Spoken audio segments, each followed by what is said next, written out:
안녕하세요. 새해 복 많이 받으세요. 어, 새해 첫 새벽 기도회를 이렇게 시작하게 되었습니다. 올해도 정말 하나님과 늘 새벽마다 만남으로 또 하나님께서 주시는 생명의 양식을 먹음으로 이것을 때에 맞게 또 사람들에게 나눠주는 충성된 청지기들이 되기를 바라면서 새벽 기도회를 시작하겠습니다. 오늘은 73장 네 번째 부분, 포도나무 비유가 나오더라고요. 우리 포도나무 비유에 대해서 함께 살펴보도록 하겠습니다. 예수님과 제자들은 겟세마네로 가는 도중에 감람산 기슭에 도착하였는데 이곳은 예수께서 가끔 묵상하고 기도를 드리기 위하여 오셨던 한적한 곳이었다. 구주께서는 세상에 대한 자기의 사명과 제자들이 유지해야 할 자기와의 영적 관계를 제자들에게 예증을 통하여 교훈을 설명하신다. 달이 밝게 비치어 한 무성한 포도나무를 그리스도 앞에 보여준다. 제자들의 주의를 이 포도나무에 집중시키면서 예수께서는 이것을 하나의 상징으로 사용하신다.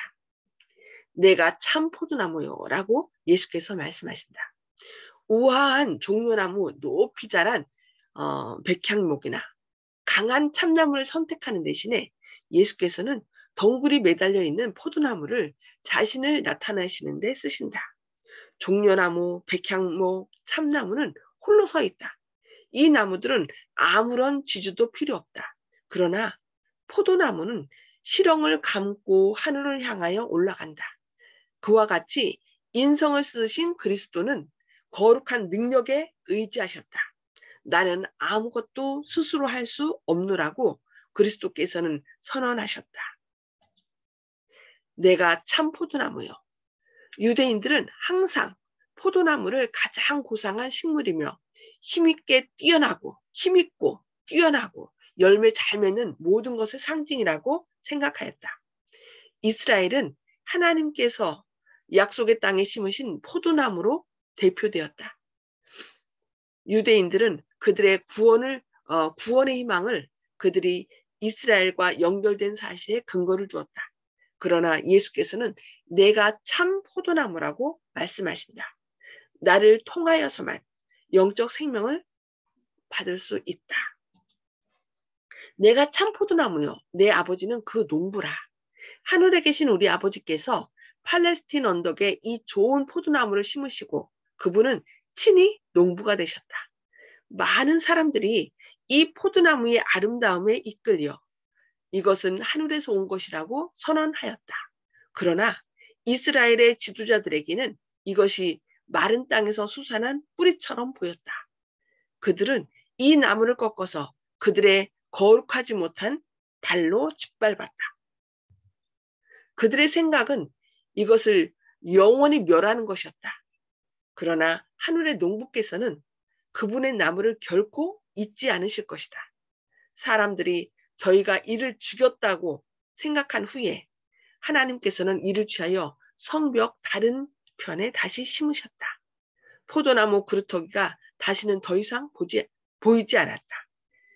이것은 사람들의 난폭한 공격으로부터 감추인 바 되었다. 그러나 포도나무의 가지들은 성벽 위에 걸렸다. 이것들은 포도나무를 대표해야 할 것이었다. 그 가지들을 통하여 접붙이는 가지는 아직도 그 포도나무에 연결될 수 있었다. 그것들로부터 열매를 얻어왔다. 거기는 통행인들이 따먹을 수확이 있었다. 나는 포도나무요, 너희는 가지니라. 그리스도께서는 당신의 제자들에게 말씀하셨다. 비록 예수께서 그들에게서는 떠나시려고 하셨지만 당신과의 영적 연합은 변함이 없을 것이다. 그분은 가지가 포도나무에 연결된 것은 너희가 나에게서 지지를 받는 그 관계를 나타내는 것이라고 말씀하셨다. 어린 가지가 산 포도나무에 접붙여져 섬유질과 섬유질이, 연맥과 연맥이 연결되어 이것이 포도나무 줄기로 자란다. 그때 그는 그리스도 정신을 가진다. 그리스도의 인성이 우리의 인성에 감응되며 우리의 인성이 신성에 감응된다. 이와 같이 성령의 역사를 통하여 인간은 거룩한 품격을 나누어 가지는 자가 된다. 예, 여기 보니까 이와 같이 포도나무, 그러니까 그리스도의 정신을 갖게 되고 그리스도의 인성이 우리의 인성에 감응되며 우리의 인성이 신성에 감응된다. 이와 같이 성령의 역사를 통하여 인간은 거룩한 품격을 나누어 가지는 자가 된다. 인간은 사랑받으신 분이신 예수 안에서 받으신 바 된다라고 말씀하고 있습니다. 성령의 역사만이 우리 안에 하나님의 거룩한 품격을 나누어 가지는 자가 되게 한다고 말씀하고 있습니다. 포도나무의 생명은 그 가지의 생명이 된다. 그와 같이 허물과 죄로 죽은 영혼이 그리스도와의 연결을 통하여 생명을 얻는다. 너무 멋진 말씀입니다. 허물과 죄로 죽은 영혼이 그리스도와의 연결을 통하여 생명을 얻는다. 날마다 우리는 예수님께로부터 생명을 받아야 되는 거죠. 그리스도를 개인의 구주로 믿음으로 연합은 이루어진다. 죄인이 그의 결점을 그리스도의 장점에, 그의 텅 빈 것을 그리스도의 충만하심에, 그의 연약함을 그리스도의 항구적인 능력에 연합시킨다고 말씀하고 있습니다. 한번 이루어진 이 그리스도와의 연합은 지속되어야 한다. 그리스도께서는 내 안에 거하라. 나도 너희 안에 거하리라.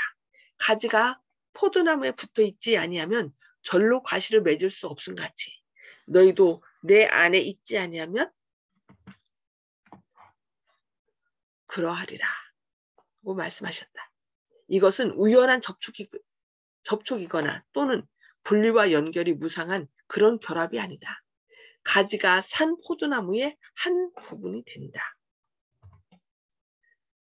뿌리에서 가지로 생명과 힘과 과실의 풍성함을 전달하는 일은 끊임없이 계속된다. 포도나무에 붙지 않은 가지는 살 수 없다.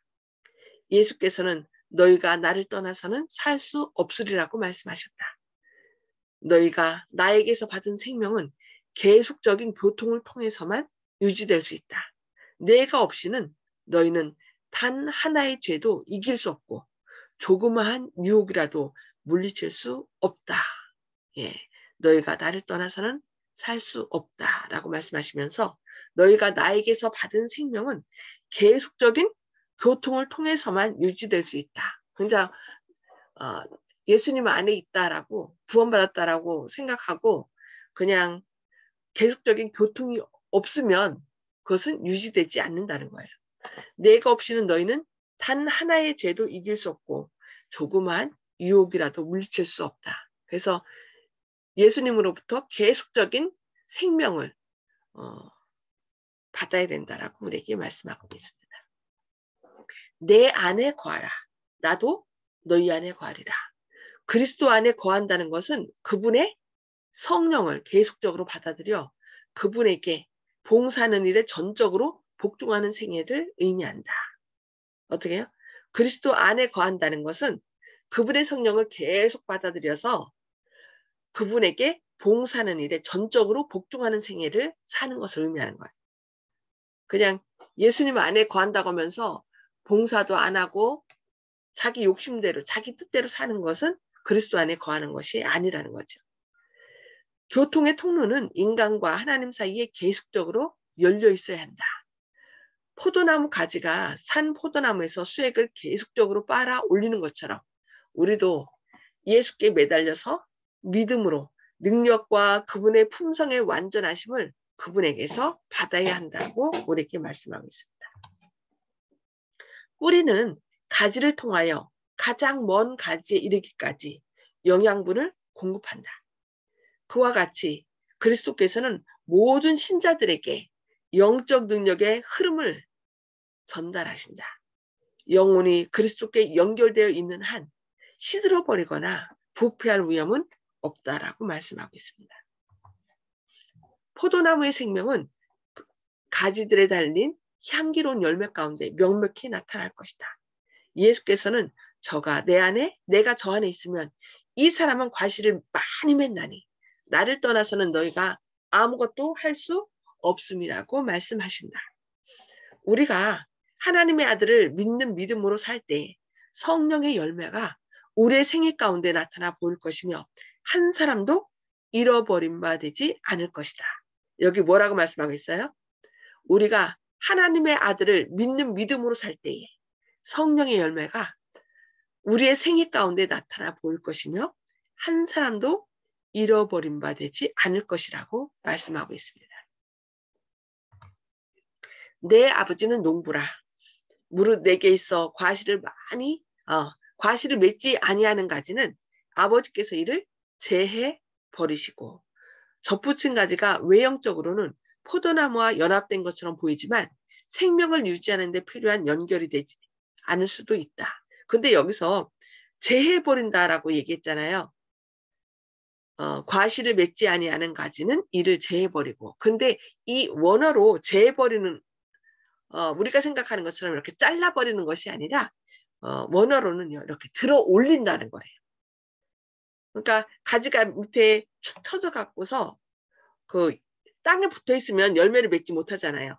그래서 아버지께서는 이것을 이렇게 잘라버리는 것이 아니라 들어 올려서 접붙인 가지가 이렇게 열매를 다시 맺힐 수 있도록.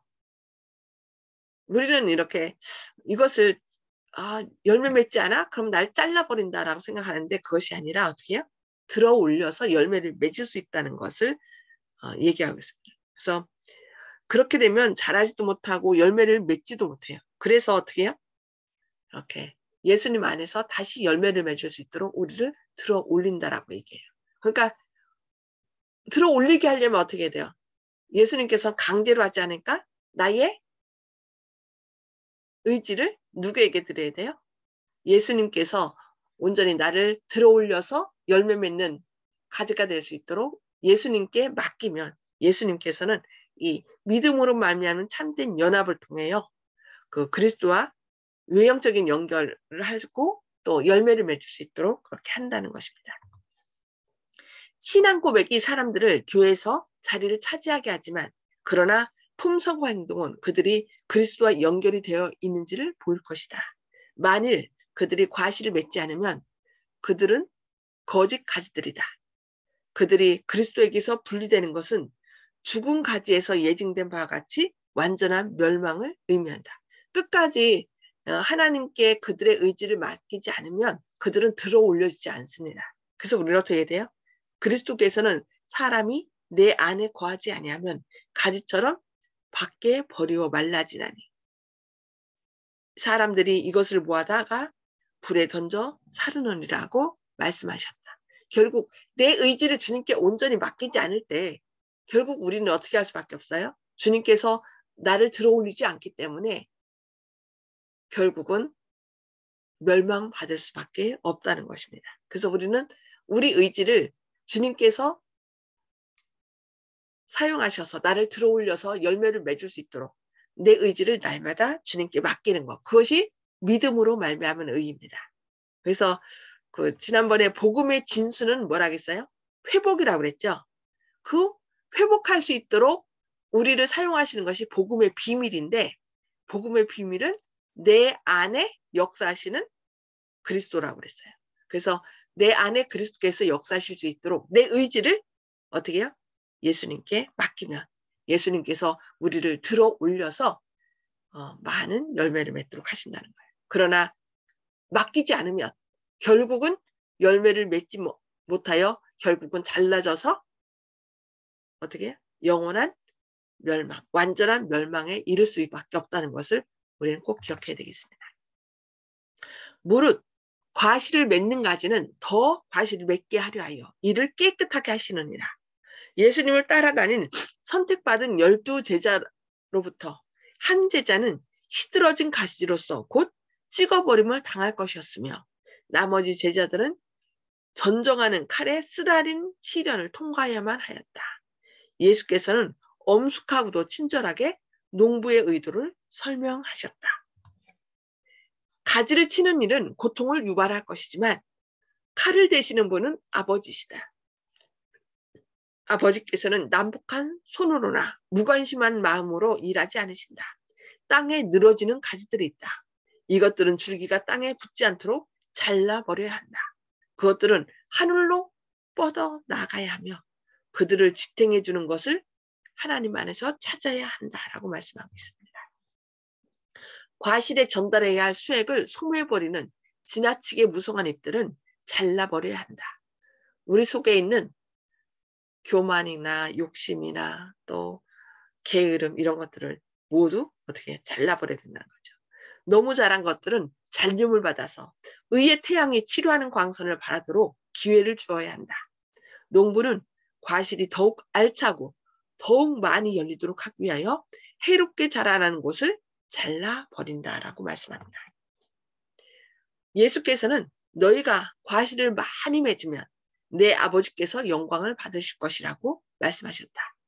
하나님께서는 그대를 통하여 당신의 품성의 거룩함과 자비와 동정을 나타내기를 원하신다.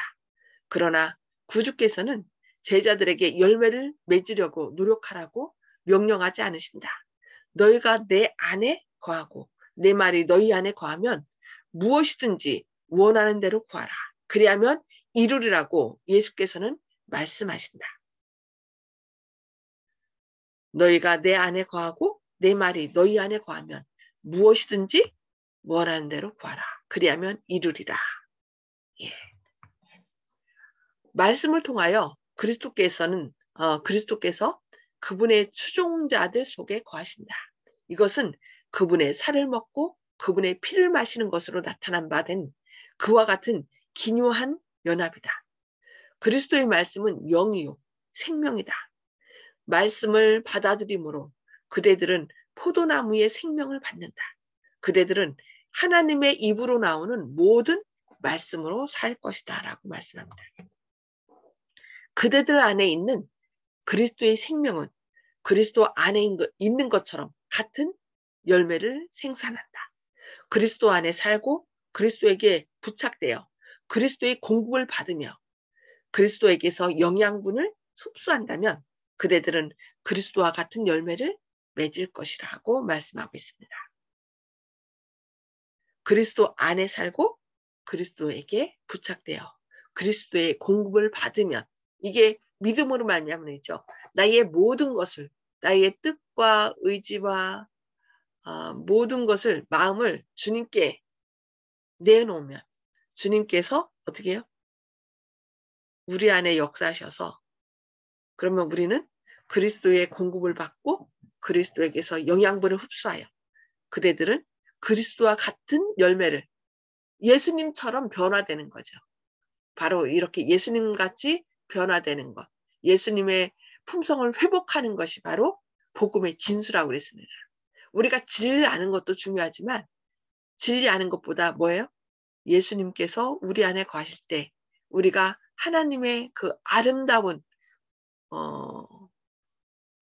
파괴되었던 하나님의 형상이 우리 안에 온전히 회복되는 것. 그것이 바로 복음의 진수라는 것을 기억하고 2022년도는 우리 안에 아름다운 하나님의 형상이 회복됨으로 주님의 재림을 촉진시키는 저와 모든 하늘 가족 되시기를 바라면서 오늘 말씀 여기까지 보도록 하겠습니다. 나눔의 시간을 갖도록 하겠습니다. 오늘 말씀을 통하여 포도나무의 비유를 통해 깨달은 말씀들을 좀 나눠주시기 바랍니다. 어느 분부터 말씀하실까요? 송수폭 집사님?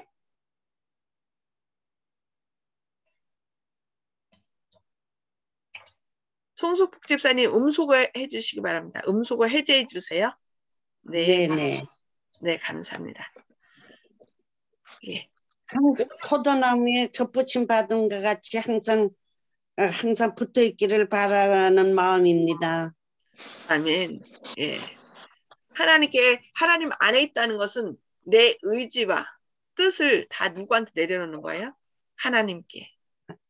예. 그러면 그렇게 할 때 우리 안에 친히 역사하셔서 열매 맺지 못하는 것도 열매 맺을 수 있도록 어떻게 된다 했어요? 이렇게 들어 올리신다고 그랬죠.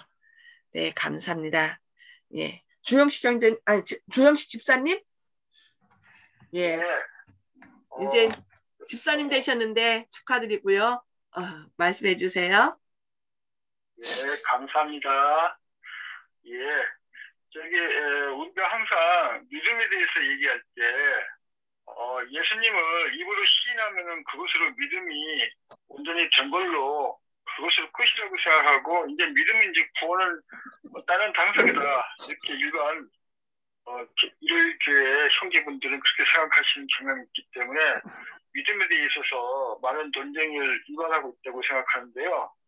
오늘 이 포도나무의 비유를 보고 또 다시 이걸 또 저 나름대로 또 이제 또 그렇게 또 이제 또 비유를 또 한번 만들어 봤는데 아이가 엄마의 이제 젖을 빨 때 젖을 입을 대는 것을 이제 연결이 됐다고 생각한다고 볼 수도 있는데 포도나무가 가지가 연결됐다고 했을 때 수액을 빨아들이려면은 아이가 엄마의 젖꼭지를 입으로 빨면서 젖을 먹는 그런 노력이 필요한데 그래야지 이제 그리스도 예수님의 그 사상을 받아들인 건데 우리 일반 기독교인들은 그냥 교회 다녀서 입으로 시인하고 그러면 그것처럼 이제 다 된 것이냐. 그러니까 아이가 입을 갖다 대기만 하고 서로 이제 나가고를 공부받지 못하지 않습니까? 그냥 빠른 노력은 배경이 의지를 주님한테 이제 앞에서 순종한 것으로 빨아들이는 노력 수액을 빨아들이는 나무처럼 가비처럼 또 아이가 또 엄마의 젖꼭지를 빨아들여서 이제 젖을 먹는 그런 노력이 있어야 되는데 그것은 도외시하고 그냥 일반 갖다 대서 믿음으로 이제 예수님이 인정을 빼고 있는데 믿음으로 완성된 것으로 오해하는 경향이 있어가지고 이 부분을 갖다가 한번 짚어보고 싶었습니다. 아멘. 네, 감사합니다. 대기만 하면 되는 게 아니라 수액을 빨아 드려야 되는 거죠. 네, 감사합니다. 네, 윤장로님 말씀해 주세요. 예, 포도나무는요, 앞에도 나왔지만 이제 덩쿨 식물이라서 스스로 서지 못하거든요. 네. 근데 우리는 다 혼자서 사는 줄 알고 이렇게 생활하는 것 같아요. 그 포도나무가 시렁을 감고 하늘을 향해 올라간다 그랬는데 우리가 그 혼자서는 못 가지만 어떻게 해요? 서로 붙들고 이렇게 올라갈 수 있다 그러면 우리도 함께 서서 하늘을 향해 전진하지 않을까 생각합니다. 그래서 우리가 2022년은 서로 형제들을 이렇게 사랑으로 꽉 붙잡고 혼자서만 잘났다고 쓰는 게 아니라 같이 향상되는 그 한 해가 됐으면 좋겠습니다. 아멘. 아멘. 감사합니다. 맞아요. 우리가 성경에서는 성인이라고 부르지 않고 성도라고 그랬죠. 무리도 함께 하늘을 향하여 나아가. 만약 한 사람이 쓰러지면 다시 일으켜 세우고 또 내가 쓰러질 때 또 다른 사람이 일으켜 세워주고 그래서 서로 돕고 협력하는 가운데 또 우리 안에 또 성령님께서 역사하셔서 우리를 도와주심으로 네, 그 모든 것이 가능하리라 생각합니다. 그렇게 하나님께서 역사하시기를 기도합니다. 여기 저는 예수께서는 너희가 나를 떠나서는 살 수 없으리라고 말씀하셨다. 너희가 나에게서 받은 생명은 계속적인 교통을 통해서만 유지될 수 있다. 내가 없이는 너희는 단 하나의 죄도 이길 수 없고 조그마한 유혹이라도 물리칠 수 없다는 말씀. 이 말씀이 마음에 와닿았습니다. 그래서 2022년도는 예수님께서 완전히 우리의 주인이 되셔서 우리 안에 역사하셔서 주님의 은혜로 주님의 그 도움으로 능력으로 예수님은 우리의 지혜와 의로움과 거룩함과 구원함이 된다고 했으니까 그 온전히 모든 것 되시는 주님께서 우리의 삶의 주인이 되셔서 계속되는 유혹을 완전히 물리쳐 주시고 또 예수님의 능력으로 승리할 수 있도록 그렇게 이끌어 주시는 한 해가 되시기를 기도합니다. 우리 말씀을 생각하면서 기도하고 개인 기도하도록 하겠습니다. 기도하시겠습니다. 하늘에 계셔서 저희를 사랑하신 아버지, 2022년도 또 새해 첫 새벽 기도회로 또 하루를 시작하게 하시니 감사합니다. 주님, 오늘은 포도나무 비유를 통하여 포도나무 대신 주님과 또 우리는 가지라고 말씀하신 이 놀라운 말씀을 배우게 하시니 감사합니다.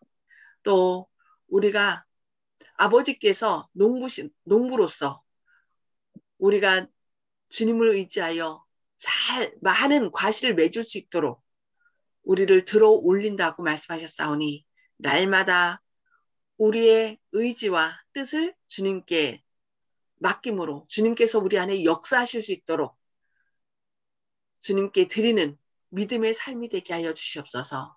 주님, 부족하지만 저희 자신을 주님께 드립니다. 주님께서 저희의 삶의 주인이 되셔서 우리 안에 역사하시고 오늘 하루도 주님의 나라를 확장하는 저희의 삶이 되게 하여 주시옵소서. 저희 안에 주님의 아름다운 품성을 회복하여 주시옵소서. 그리하여 오늘도 저희 안에 계신 주님을 저희가 대하는 많은 사람들이 볼 수 있도록 역사하여 주시옵소서. 새해 2022년도는 온전히 저희의 주인이 되셔서 저희의 삶을 주장하시고 생명의 통로로서의 역할을 잘 감당할 수 있도록 우리 안에 역사해 주셨길 바라오며 예수님의 이름으로 간절히 기도드리옵니다. 아멘. 감사합니다. 하나님의 역사가 2022년도에 온전히 우리 안에 이루어지시기를 기도합니다. 아멘.